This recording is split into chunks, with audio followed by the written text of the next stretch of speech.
Hello, welcome everyone. It will be a very nice meeting today, and I will be sharing some let's say, case study of how we try to approach a huge migration. And it's actually a very big system I will be giving a context about, and there will be some parts where we try to use the AI, we still do, and there will be parts where we definitely can't just afford to use AI for that stuff.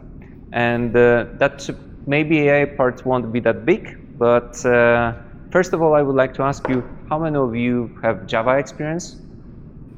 Okay, so that's fine. So, and I guess you work for a longer period of time, at least some of you, or maybe. So then I will try to skip some details which may be only interesting to you. If you are interested in hearing this more, just raise your hand, and otherwise I will focus on some other parts that can be like everyone in the room can benefit from.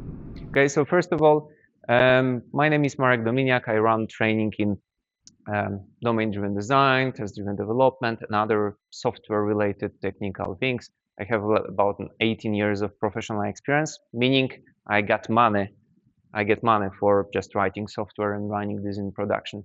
And I'm co-owner and instructor at TrainingTech, hands-on architect and tech lead at Mintra. So later on, you will find the link to connect with me on LinkedIn if you are not yet connected with me.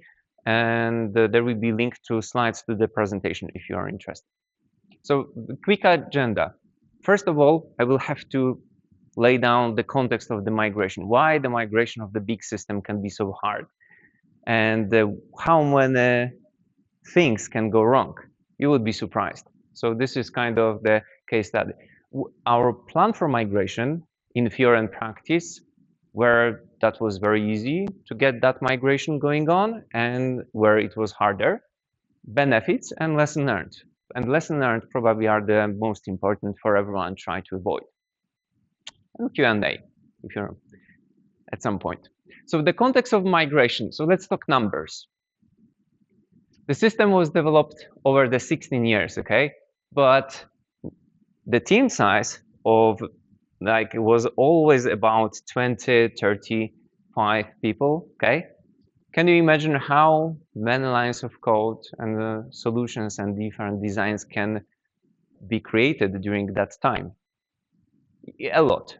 We had about 13 different services. We have about 64K files and more than 2 million lines of code only in one of those services. And the story is about one of those services, which actually make the money for the company. So this is the work, and the project is training portal developed for Mintra, and that's based in Norway. And the thing is that it's just a big system used by a lot of people, like 3 million accounts and so on. We have many thousands of companies that constantly use this system with tens of thousands users, okay? Each of those. Then, but why did we want to upgrade? So like, what's wrong with just, if it works, we shouldn't touch it, yes? That's kind of the old saying. But the thing is that at some point, the developers are irritated about that, like the bad developers experience. They can't develop quickly enough. They just are frustrated. They would like to jump to another company where there are some shiny things developed like JetBrains. They play a lot with Kotlin and other fancy stuff. So Andre is not paying attention because there was a point making. One more thing, increased cost of keeping things secure. So it's much harder on the older system to keep things secure. You are not even sure how many ways your system can get compromised. So the thing to constantly patch those took a lot of development time, or AI tokens. Choose one of the two or both of them, okay? First of all, the third thing is benefits from JVM upgrade. JVM is Java Virtual Machine. So Java Virtual Machine across 10 years, probably few hundred billions of dollars were pumped into making this thing as quick as possible. So like most of the big companies have systems just working on Java virtual machines. So it will be Java, Kotlin, and all JVM languages. So definitely upgrading and having those newer parts would help us. And this one could be interesting to all of you. At some point, if you are working with cloud, and most of us at this moment, you need to use cloud services like AWS, Azure, so on. At some point, if you try to run an outdated version of services in AWS, for example, they will happily do this for you for additional money. Like in our case, it was 2,000 euros per month for MySQL, and it was $700 for OpenSearch each month. In addition, not just the whole thing, it was just addition. So just we were actually forced by cloud providers just to move and upgrade quicker. Okay, but the question is, why did you wait so long? That's kind of crazy. So first of all, like if you are in a big company, there are always other departments. There are about 7 departments in the company, and there is a tug of war. Each one would like to get some budget or like do something fancy and create new projects. So, but development team stays the same. So we need to always have a trade-off. Do we want to address technical debt, or do we want to just go for new projects? And we have new integrations. The company in here, in the past 5 years, bought 5 other companies, and those other companies' systems had to be merged and integrated into our project, which means a lot of additional work. So not only having one project, but essentially 7 projects kind of swallowed in one place. The system was wide and deep. Like the number of functions in the system for admin side was gigantic, okay? And there is a slow adoption of our SPA admin panel. So on some certain point, if companies of a certain size, you will have those issues that people don't want to move to newer things because they break. If they break, it's harder to keep the clients. So they would like to be safe. And our SPA, which is a single page application admin panel, was something that's been work for 4 years. It's kind of mostly used by many new clients, but there are many old clients that they don't want to use it. And it forces us to use the outdated libraries for that, because they got used to the old libraries. And keeping system uptime 100%, do you think it's easy? Like just getting like 100% uptime. And we needed to do that constantly, kind of like as close to 100%. So, and there was obviously fear of big bang release, because the longer you wait, the bigger the release and the more side effects of this kind of bugs or problems with performance and so on. So there is so much that kind of stopped us. But at some point we needed to say, okay, we can't go this way anymore. So we need to just do this upgrade. And in Fiore, you can read this. I'm not sure if you can read it. Impressive. Amazon just upgraded over 50% of their legacy Java code with their tool Amazon Q, saving 4,500 developers years and 260 million annually. Do you believe it? Like, it sounds so nice. It sounds so beautiful on LinkedIn. It sounds so nice without showing the proof of how they calculated those numbers or what those things were. Maybe that was deployment of the same application 10,000 times. So it's essentially one simple. You never know. So like when I read this kind of tweets, at some point I see and think about utopia. It just sounds too easy to be true. Okay, obviously we tried, but you can't get those things automatically on a system that's very complicated. And you know what's the difference between theory and practice? In theory, there is no difference, but in practice, there is, okay? So in just a few minutes, hours, we should be done. Too good to be true. Yes, it is. And this is like, when I saw this tweet, I laughed so hard.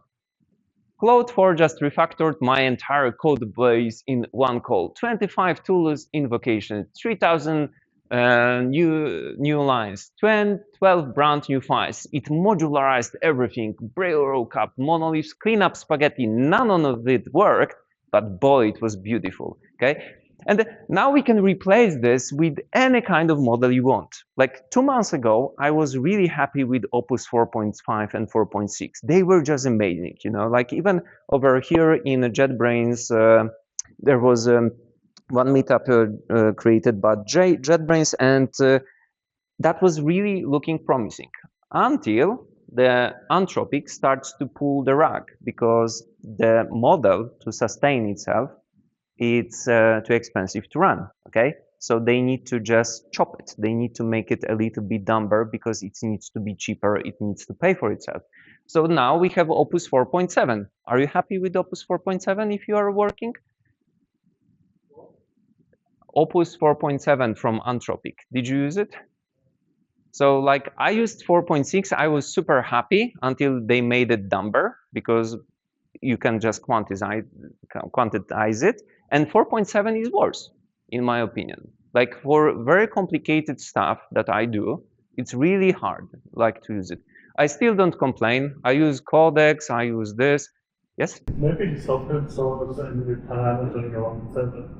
Come again? Like Maybe software servers or someone so you can use it. Oh no, but it's only cloud code, but not the model, because you all heard about that they published open cloud code sources. That was kind of a mistake, okay? But it doesn't give us anything, because that's not a model. It's only just something that wraps it, okay?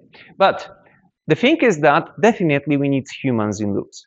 You can't just let it go by yourself without any overseeing. There are some funny links you can read at your own time. So in practice, we spend a lot of time, and we can just name where the migration from this Java 11 to 21, together with Spring 4 to Spring 6 and Hibernate 5 to Hibernate, newer Hibernate, where it was easy. So easy parts. Upgrading Java is very easy. Java is just beautiful, backwards compatible thing. It's really good, okay? So it's very, very nice and very nice, easy thing to do, okay? Just upgrading Tomcat, no big deal. Just few hours, you're done, okay? And Spring Framework, only a core and MVC parts. Those kind of were the beginning of this, the most popular framework, just kind of maybe in 2003, 2007.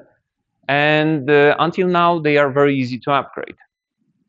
And that's it. Those were the easy parts. Now we have like 50 minutes of the presentation left to saying what kind of, where were the challenges, okay? So now, where the migration wasn't easy, okay? First of all, if you haven't worked on a big system, you might not realize that you will, at some point, possibly get into the pain of having chain dependencies. Do you know what chain dependencies are? If not, let's just see on the graph, okay? So let's say you want to upgrade your Java 11 application with all of the surroundings to 21, okay? Now 21, 25, okay?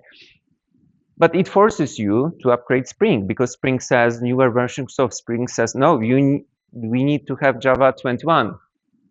But if you upgrade Spring, you need to upgrade Hibernate, which is like persistent framework where you store data, okay? But then if you use Elasticsearch for searches, and on big applications you need to upgrade Hibernate search and Infinispan for second level cache distributed one. But then you need to upgrade JGroups, and you will have to upgrade Elasticsearch. And then let's not forget about that some libraries will be deleted and you won't have them at all, and you depended on them. What do you do with this? So that's the fun first. Yes, the question? It happened when I downloaded something and wanted me to change my Java to old version. But Yeah. But no new one. And that was actually persistent. That's the case. So you will working on a big project will force your hand. Even if you are on a small project with a lot of Node.js dependencies, you will receive this thing at some point. Okay. So what were our options for upgrade? Because we needed to do like because we can't just pick one tiny thing and just work on it and then go to a next one and do this release. We needed to do like in one big swoop. So what were our options? So we could just thought, all right, this Spring is the main thing. Maybe we can just upgrade Spring 4.3 to 5, then 5 to 5.3, then 5.3 to 6. And here I'm missing because now we have version 7, okay? And we would have short-lived branches and we would do the same with the other frameworks. And sounds good. That sounds pretty sensible. Another option would be we would have a long-lived branch, which no one wants to admit that that's kind of sometimes a good solution because we should avoid them. We should avoid long-lived branches other than our development branch, okay? And we would just do like one big swoop into from 4.3 to 6 together with all of the chained dependencies. So, but let's think about this. So we have a main branch where our main code goes, and we would upgrade their Spring.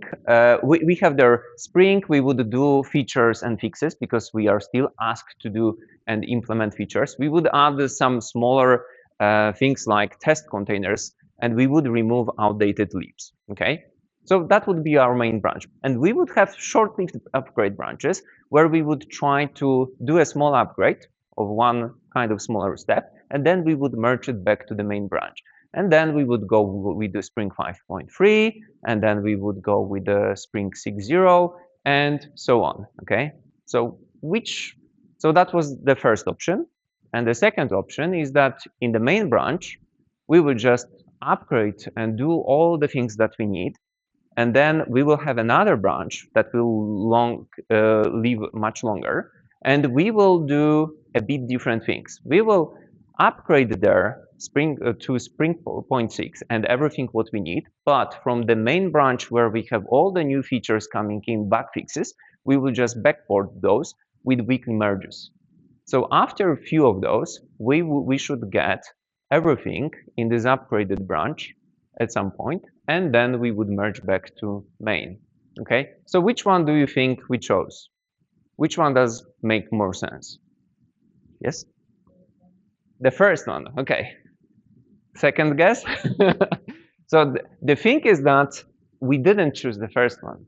And the reason was that because there were 6 major minor releases of Spring between 4.3 and 6, and with hundreds and hundreds of fixes. So it means that between those two versions, there were about 300 bug fixes, some of them really critical, okay? And we would have been, if we would do that, we would still be constantly affected by the things that didn't appear at 4.3, but appeared in 5, but were fixed in version 6. So that would possibly, we were thinking hard about the first option, and after like one day of planning and just trying to see whether we are able to pull it off, we just thought like there is no way. Anyway, whatever we would do, it was almost forcing our hand to upgrade everything at once, and that was just kind of very upsetting to us. So we did, unfortunately.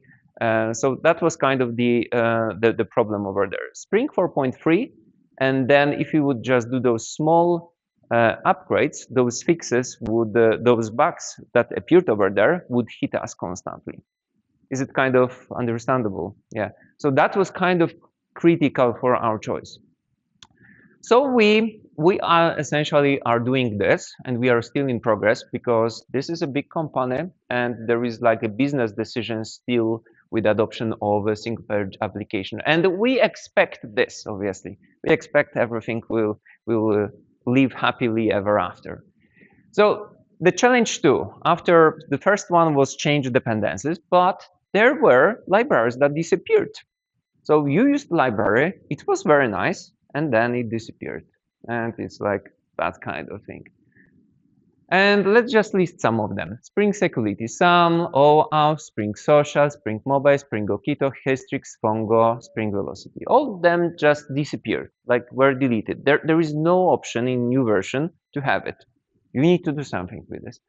And then you learn that Spring, even though this is like the biggest framework in Java, they have a specific repository called Spring Attic, where they put some projects to sleep, and they are not longer maintained. And the one observation over here is that if you can just see, for example, Spring Security Sum OAuth, it's 4.7K stars. Usually we use this as a discriminator whether we would like to use the library or not, because it's very active. So there wasn't any trouble for them just to put something very like popular to sleep. Okay, so what did we do? We need to find replacements. Fortunately, we found those replacements, but this is a full rewrite. We need to just use of any of those libraries was complete rewrite. And here, AI gladly can help us, okay, in a singular things like that. So I want, if I want just to move from one to a second, and if I have tests, that's kind of one night job for like Opus or Codex for just running in a loop and just fixing all of this. Okay, Spring Social, we removed it. Spring Mobile removed. Spring Okito, I won't just bother with some details, but we just kind of re-implemented by ourselves there.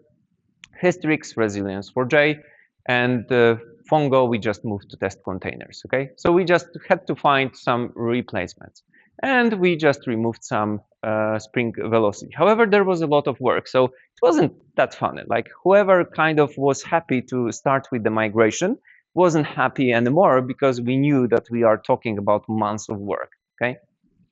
Challenge 3, change the APIs, application programming interfaces. Okay, so like that's kind of shouldn't be that bad until you just understand that you have this big Java at some point, and all the frameworks had to just change a lot from Java X to Jakarta. It was like if you work with Java or Kotlin, you know what we are talking about, but that was something what we needed all to do. Hibernate, Hibernate-Search, Spring Security Core, and all other things change their APIs. So again, you need to do rewrites of your implementation using those. And it was feeling like, really, we were not happy about this. So, and by the way, that started before we had a proper models. So we didn't have like a model like Sonnet 3.5 that was particularly useful. It was predating this, okay? And okay, so what did we do? By the way, so this will be a part where I probably skip so a little bit, because that's kind of like half of the presentation, but we are still maybe like there is more nice things to tell about, okay? So we needed to this upgrade, and in theory, it looks like it was search and replace, but it was much tougher to do, because we had to replace a lot of APIs, and we have usages of all of those APIs, okay, in our system. The hardest were Jakarta Servlet API and Java Persistence API, not because we needed to just replace them in the like a package names. The problem was that we had a lot of usages, but the Servlet API, if you have a dependencies like libraries that we use, and they used old Servlet API, now you need to replace those dependencies or upgrade them. So again, change the dependencies in different kind of hat. And we needed to upgrade more libraries than we even thought because of that. And Jakarta Persistence API, we had a lot of usages, and that was kind of something surprising for us, because at some point Infinispan, that's anyone knows what Infinispan is? No, let's go further. Okay, that was something else. How many of you worked with Hibernate or know what Hibernate are? Okay, 4 people. So we needed to upgrade Hibernate to a major version. So where do we start? And there is this good mythical thing called documentation, and you have migration guide. And I have to, hands down, this is a very good migration guide. If you give it to AI now, it will help you to do this nicely. There will be as well some recipes in, oh my gosh, I forgot the name of the tool that you can automatically run and update. Yeah, thank you, OpenRewrite. That was kind of the thing, because I just like blanked for a second. So with AI and OpenRewrite, you can just go far with this. And the good thing is that that wasn't that big page, okay? Because there are unfortunately much bigger migration guides. That was a big change, and they made it really nice. So there are a few things. They removed, finally deprecated their own implementation of criteria API, moving forwards towards standard solutions from Java persistent API. So I won't just go through the code bases, but instead of this old thing over there, you needed to go to the new ones. And again, how to make it work with the AI. So you just tell AI, remove those with the new criteria API usages, and if you have tests coverage, then you are in happy place, because the tests will ensure that your code still works, and that's very easy job. Okay, so that kind of is a few hours of work. Yes, Andrei? I can be fully agree in case with Hibernate, just because for some cases they change also semantic, not That's true. API, and your tests, all tests might be wrong. Yeah, okay. And I found cases like this. I see. So definitely most of the work, again, let's agree, AI won't make 100% work for you. You need to be thinker there. You need to do 10, 20% of your thing. However, the idea is that in this case, for us, it was fine. Okay, so it could do that thing. There were as well changes in mappings. So we needed just to do some small changes, and the tests or either application didn't want to work until we just specified, for example, over here, we needed to replace a little bit less specific date into something more specific, which is good. So like we are more precise. Hibernate did a good job. And there were as well some enumerations things, like, for example, you could map something which could have maybe 4 different values into an int column in database, which is kind of a waste. So now you are forced to use tiny int. Again, like tiny small improvements, very small things. A stronger validation of native queries. So there were many things that we caught, like we wondered, how in the world our code even worked over here? And now, like Hibernate was catching those even before running production. Like in not compile time, but in runtime, or like running tests, and a few other things. But all in all, Hibernate. Okay, that was a big one. So they changed one big thing. Identity generation default has been changed, and that was something what we needed to change in our base classes to change from, we didn't use sequence, never. We always use generated value and generation strategy auto, and that's kind of probably we will be hit with this. But small things for details for those people working with Java, okay? So we needed to put this thing over there. And we had about 900 entities across many projects, so that kind of meant few abstract classes that we inherited from. But they did a good job. So Hibernate, like hands down, that was really good thing. Many bugs solved, removed the dependencies and so on. Hibernate search. Have you used Hibernate search? One person? Lucky you. Okay. So like the thing is that Hibernate search is a different story. Hibernate search, like again, the problem was that we needed to upgrade because Hibernate forced our hand with Hibernate search, and Hibernate search now requires you to have a newer version of Elasticsearch where you just can do a smart searches in your application. So, and we needed to still maintain 2 long-lived branches. So we found out that fortunately, there is this specific, in the main branch with old code, we could upgrade to this specific version where we were just in tiny sweet spot, which allowed us to use the newer servers, and it was still compatible with the old kind of libraries. And I won't just talk about in details in this because there was only one person working with that. But Hibernate search was much harder. Can you observe one problem with the migration guide over here? the scroll bar. Can you see the scroll bar? Like how big the scroll bar is, almost like invisible. This is like they changed almost everything about this library, like completely rewrite, okay? So it meant like we completely had to rewrite everything on our side. And that wasn't fun. So they changed a lot of annotations, like all annotations has been changed for mappings. They changed the, like, don't read this, there will be just a long list of like changes, okay? Again, you will refer to the to this link with migration guide. How you index entities, meaning add them so they will be visible in searches, has been changed as well everywhere. And the API changes for creating queries has been changed. So essentially everything has been changed. So like there is a lot of those things. Like, and one big thing is, can you see one tiny detail over here that kind of is visible?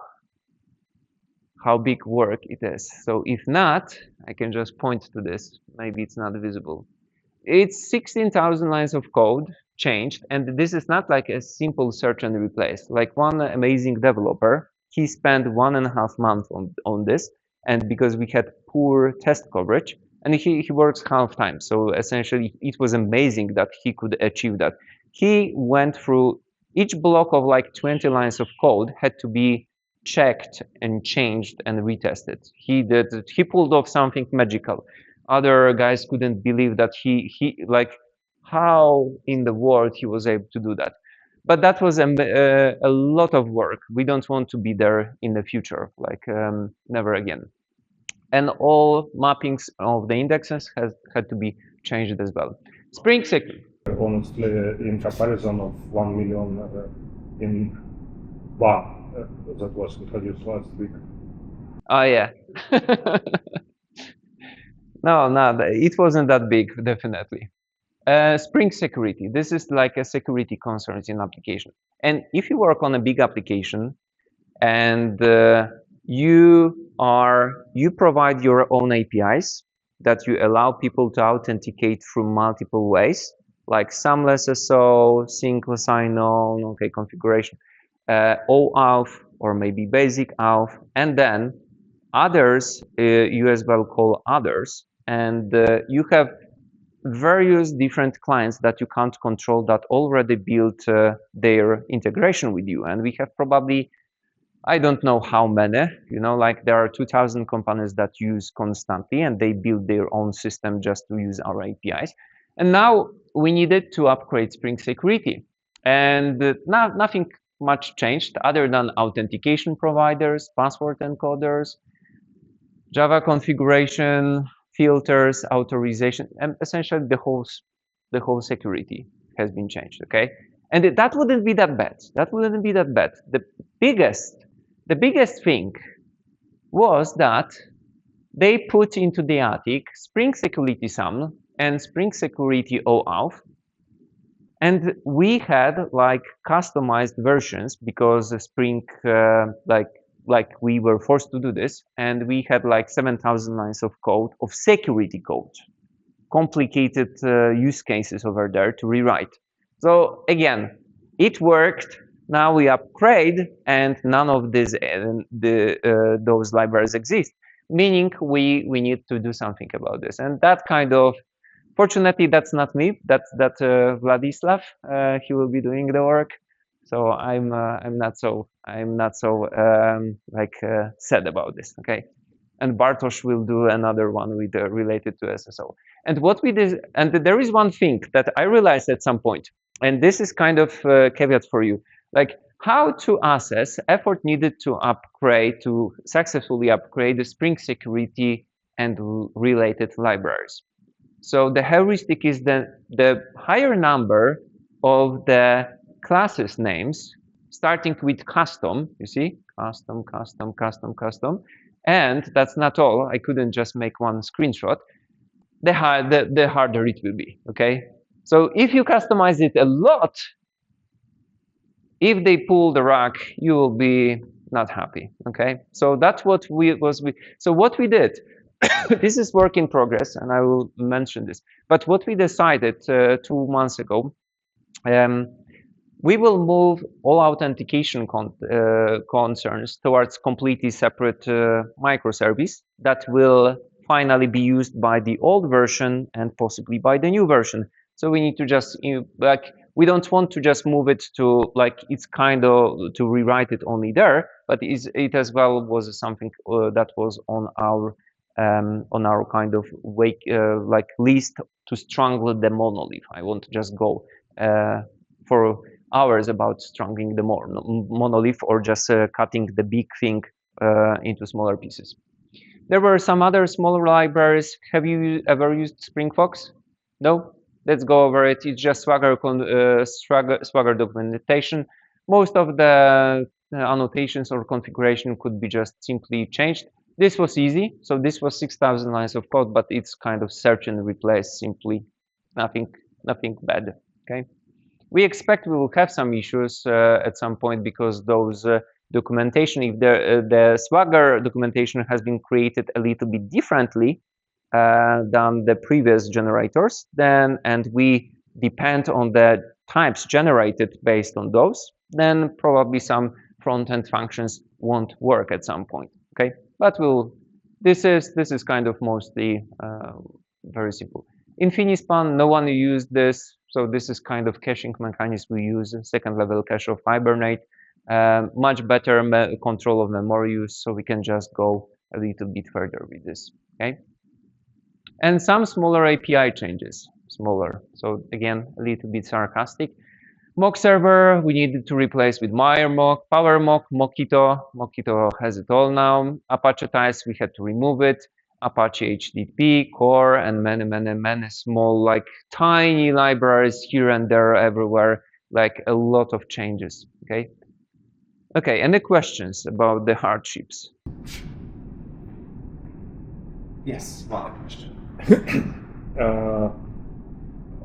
I'm curious, where is the part where you switched to Spring 7?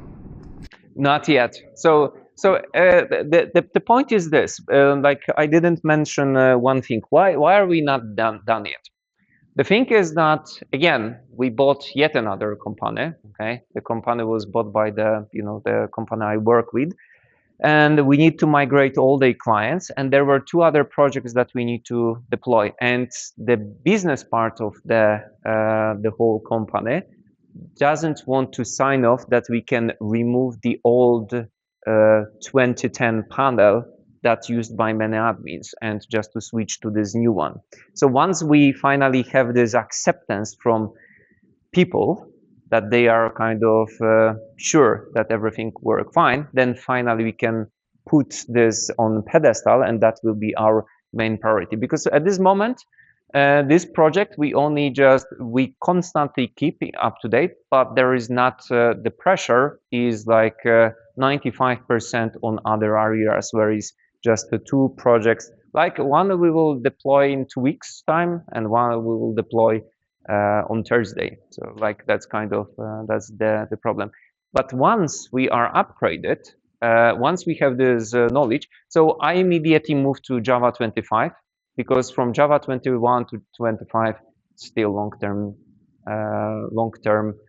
support. So I'm fine with this, and then it's very easy to move to Spring 7. So we kind of remove the problems that were hitting us. That was essentially accumulation of the tech debt. So let's talk about benefits. Okay, what did we get?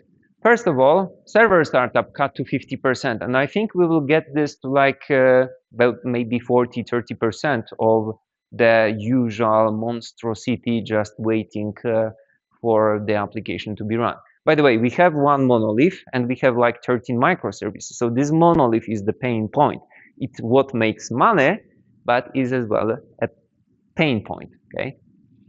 Improved processes in company. Now we won't allow and lag with the old versions of libraries, because it was before we were maybe not vocal enough. Okay, we need to upgrade, but new projects, migration, and so on. So it's not on our roadmap. You probably heard this. No, we have this now like a table, whether it's green or red. Red meaning you need to upgrade this immediately, whatever it takes. Okay, that's it. As simple as that. Better resource utilization, because JVM will use a better CPU, especially virtual threads in Java 25, not in Java 21. Okay.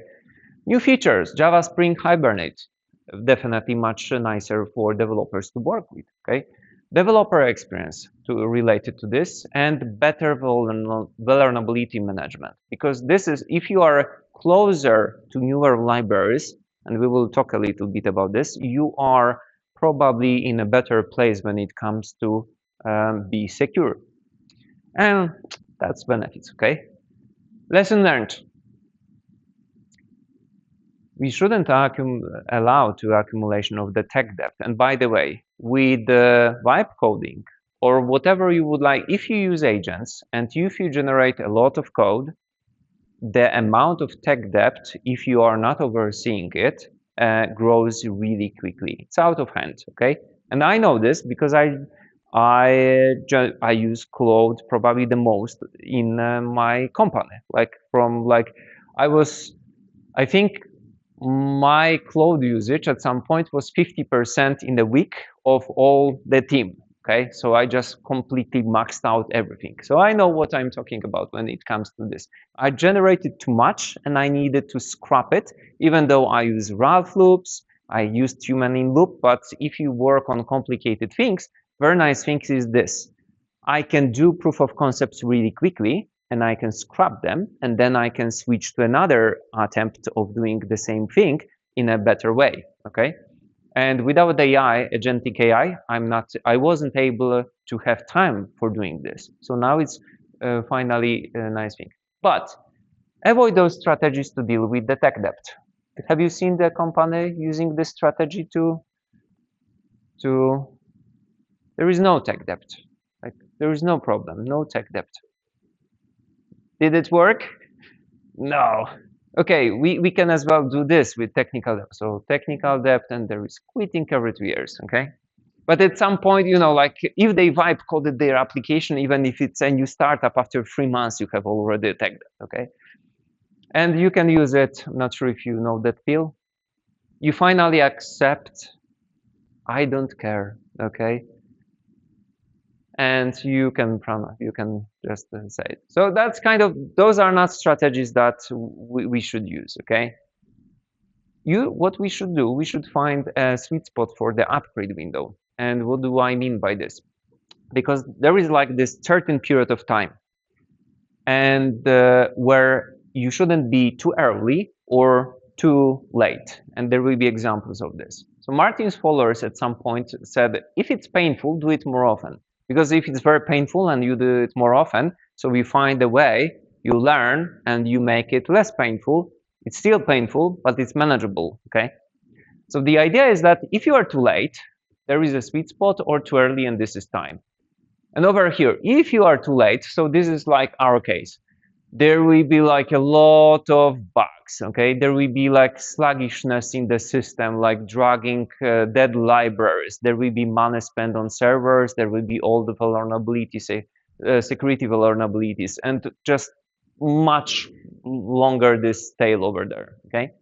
However, if you are too early and now it's very visible, you probably heard that in the past 6 months, the number, like one point where like hackers or whoever vulnerabilities are put or like they are exploited, is essentially NPM or supply chain.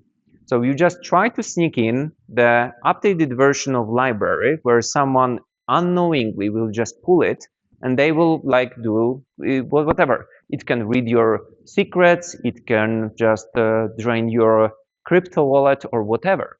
So if you are too early as well, you can be affected by a lot of security issues, okay? Because you updated way too early and they haven't been yet discovered. You will have a lot of bugs. There will be not implemented things in case of Spring. Spring didn't give for 2 years some SSO replacement after introducing version 5.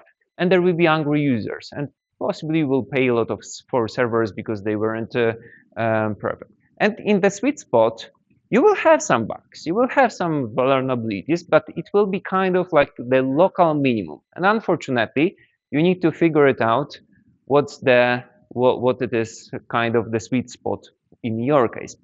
An example, like last week, I finally learned that NPM and all package managers in Node, you have the specific attribute called that you should not upgrade library if it's not at least 2 weeks old. So it gives 2 weeks for just think, and you can override it in case if you want, okay? And but it gives you option security that no one will replace it in like supply chain attacks, okay?